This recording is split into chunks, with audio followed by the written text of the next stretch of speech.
Hello and welcome to the Ridiculously Good VA Show with Tracy Daviero. If you are a virtual assistant or want to be one, this is the place to learn the tips and tricks you need to become a ridiculously good VA. I've been a part of the VA industry since 1998, and I'm excited to get to know you and help you build an amazing business. Let's go. Hey there, welcome to another episode of the podcast that teaches you how to be a ridiculously good virtual assistant. Today we're going to talk about content repurposing.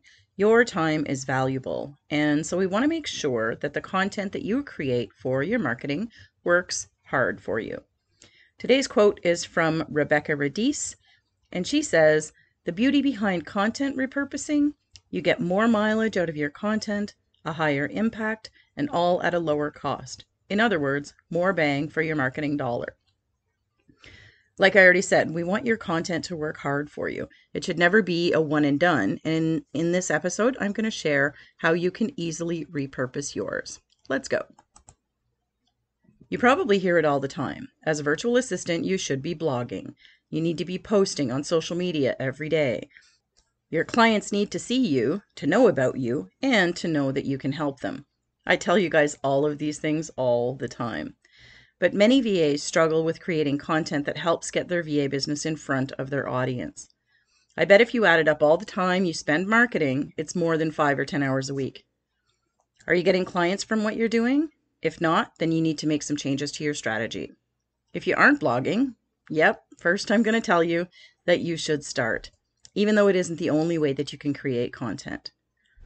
There is really only one main skill that you need to develop to get lots of content created for your marketing, and that's called repurposing.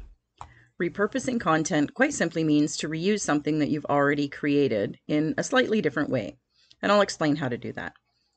First things first, usually the thing that stops you from creating content at all is not knowing what to write about. Virtual assistants who say they hate to blog probably don't actually hate to write, they just don't know what to write about. To figure out what you need to write, you first have to know what your audience wants to read about or learn. If you're a bookkeeper, your audience wants to know how to do their part better. So you can write about tax tips, organizing paperwork better, software to use, apps that are new, actual methods to categorize or post expenses, and so on. You're not trying to teach them to do their own bookkeeping. That's what you want them to hire you to do. You're trying to showcase your knowledge and expertise so that they might want to hire you. All VAs can write about online tools to use to build or grow your business, or work-life balance, or organization, productivity, and that kind of thing. You need to figure out what it is that your audience wants to read about that supports the services that you offer. Choose 2 or 3 categories of topics to start with, and then you can grow from there. Start simple and develop good content creation habits. Repurpose. Repurposing content means to reuse it in other ways, as I've said, so you don't have to create something new every single day. For example, if you write one blog post, you can actually turn that into many other pieces of content. Here are 10 ideas that you can use. Number 1, put it in your newsletter and send it to your email list. Number 2, post it to your blog. Number 3, post it as an article or a post on LinkedIn. Make sure you do this at least a few days after it's already appeared on your blog. You don't want to do that on the same day. Number 4, turn it into a Facebook Live. You really seriously only have to read it on air. Number 5, upload the Facebook Live video to your YouTube channel. Number 6, transcribe the video or take notes from it as you talked if you didn't use a script or read it. You don't want to be missing those ad-libbed parts. Those are usually the best teaching moments. Number 7, go through the blog post and transcript to pull out short social media postings, tips, that type of thing, for whichever platforms you're on. Number 8, pull out advice from your videos or blog posts that can be used to create custom images. No more stealing other people's quotes. You can post your own. Number 9, post your custom images to Instagram or any of the other social media platforms. And number 10, look in the transcript for opportunities to expand on any areas that can create another blog post or piece of content that you can then link back to. Are you getting the idea? That's 10 things, right? One article gives you at least 10 other ways to use that same blog post to create more content. And everything is about what your audience wants to read about. Or don't write. When creating content, it's important to choose the delivery method that you enjoy. If you like to write, then blog. If you don't like to write, well, you're going to have to try video. Facebook Lives are easy. Video in general is easy once you get started.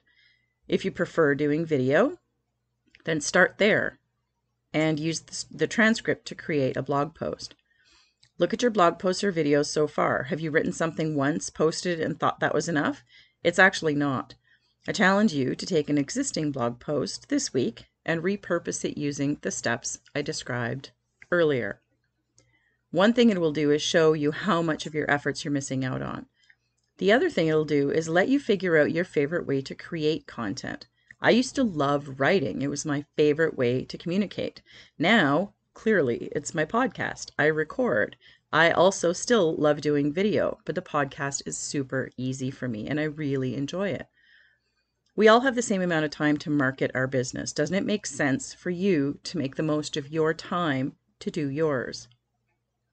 Daily content. Everything is content. This is truly great advice and so true. When you struggle to create content, you have to look at things differently. And when you do, you need to find the business lessons or the common thread of advice that you can use as a comparison to your business. Business tips through daily life. People can relate to daily activities and interactions. And while I don't suggest you write all of your content this way, it can be a great boost to adding your personality and some much needed relatability to your content. Here's what I mean. I recently told a story of how I went to Costco and I had a crappy customer service experience. Long story short, they told me the debit machines were down as I entered the store, but they said they took cash and credit. So I went ahead I did my shopping, and I tried to pay with my Visa or my Amex. Nope. Costco actually only takes MasterCard, which the girl at the front didn't tell me. So I had to find a bank machine, which luckily was working on site, but a lot of people were told that it wasn't, and I had to get cash to pay for my stuff. This is a relatable story, and you can link it directly to how you would have handled something like customer service if that's a service you offer. Even if it's not, I always give my customers the right information. When you go to the bank, they spin the monitor around and they show you all your stuff and they tell you about the options they have for you and they recommend what they feel is the best one for you. That's how you can help your clients decide the best option to work with you. Lay it all out there and show it to them. Laundry, another daily topic. We sort it to wash it, we adjust the water temperature and spin force for different clothing. I also sort it to fold it. This shows people how you organize yourself, how your mind works, and how you use processes to get things done efficiently.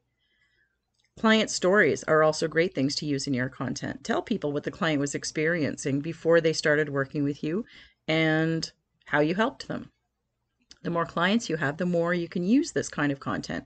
And you can even inject humor into these as a show of how you build your relationships and get along with your clients.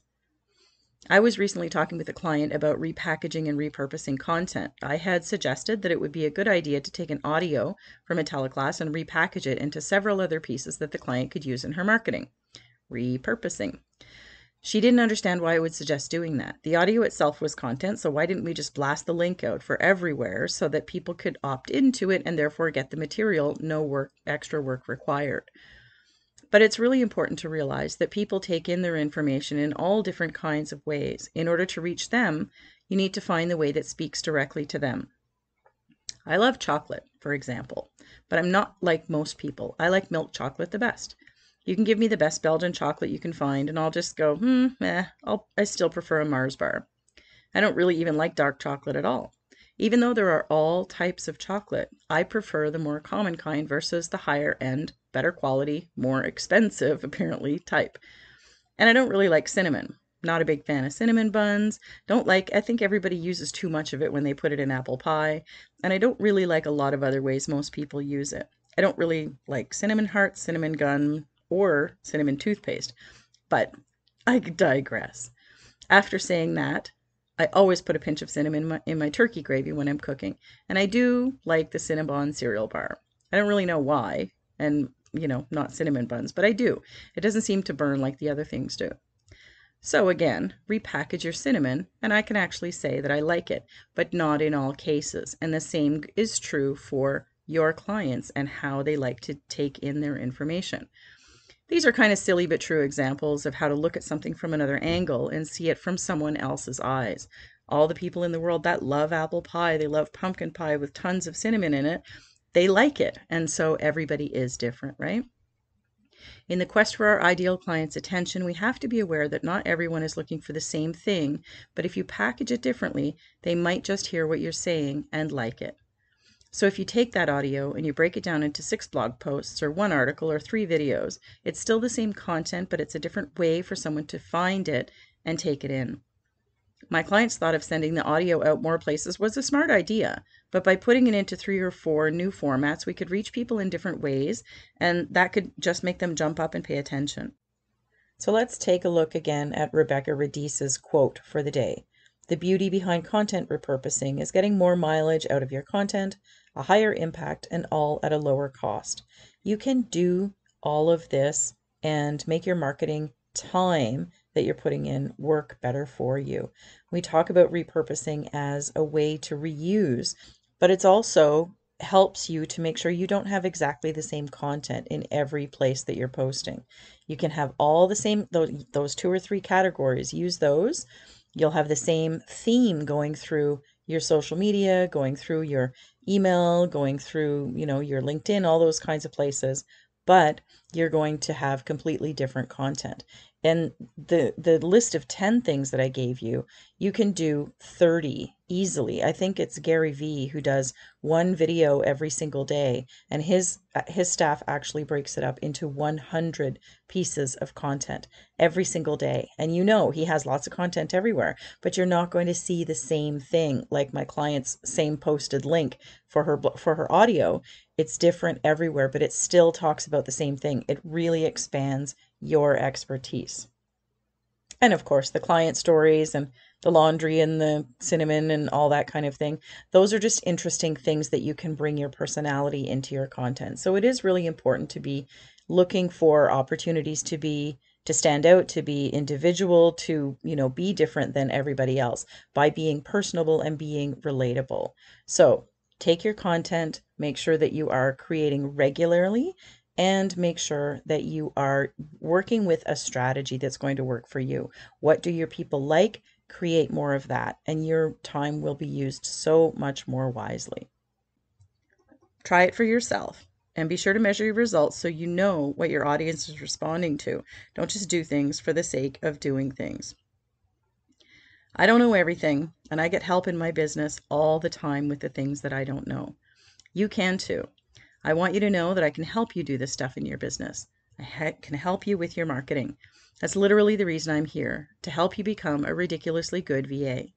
I've helped hundreds of VAs through challenges just like yours and got them on their way to growing their business and the lifestyle that they dream of, that you dream of. And I would love to do the same thing for you. Reach out to me if you need to talk about it. It's literally all I'm here to do is help you get there. Have a great day. Thank you so much for tuning in to this episode of the Ridiculously Good VA Show. Don't forget to subscribe so you don't miss a thing. For more great resources for your VA business, visit my website at yourvamentor.com. I'll see you back here next time.